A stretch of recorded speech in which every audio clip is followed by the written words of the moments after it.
So you've completed an ESOP transaction analysis, you've decided on what structure you want to use, and now you're ready to move forward with the transaction. So what happens next?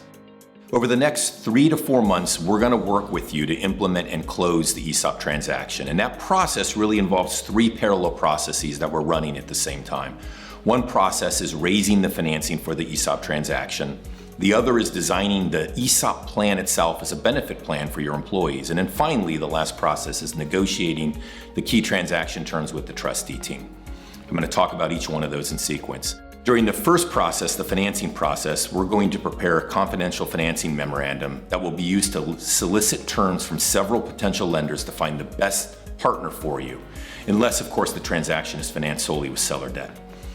We will then go out and gather indications of interest from lenders and pick leading candidates for you to interview and ultimately negotiate a term sheet with the winner. We will then negotiate the actual definitive financing documents prepared by the Lenders Council. The second process is the ESOP plan design process. We're going to start that by sending you a design questionnaire, which really is a document that explains to you the various options you have when you're going to design the ESOP. And then we're going to sit down with you and go through those design options so you're making an informed decision about all the pros and cons around the design of the ESOP. And once we've settled on that and we know how we're going to design the ESOP, we're going to prepare for you the plan document, the trust agreement, and the summary plan description, which is ultimately the document shared with your employees. So that's 2 of the 3 processes. The third process is to do the actual negotiation with the trustee and document the transaction itself.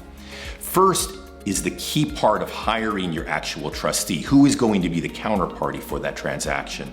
And we like to have a well-documented process there, so we start with a written request for proposal. They will respond in writing to the RFP. We will then interview a trustee, a couple candidates, and ultimately hire the trustee who is the counterparty.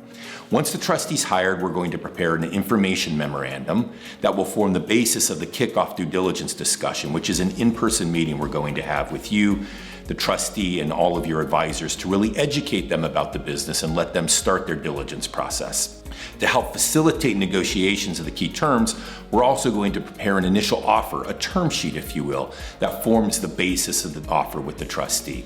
That term sheet will be negotiated back and forth through several rounds, and ultimately, once we have agreement on those key terms and conditions of the transaction, we'll use that to then prepare the key transaction documents. So at the end, what we've done is we've now completed those 3 processes, and we really worked them to time them so all 3 happen on the same day. So the beauty of that is, at the end of that transaction, money changes hands. It actually goes from the bank into your pocket. Now the ESOP ends up owning the company, and we've created a long-lasting, meaningful benefit for your employees.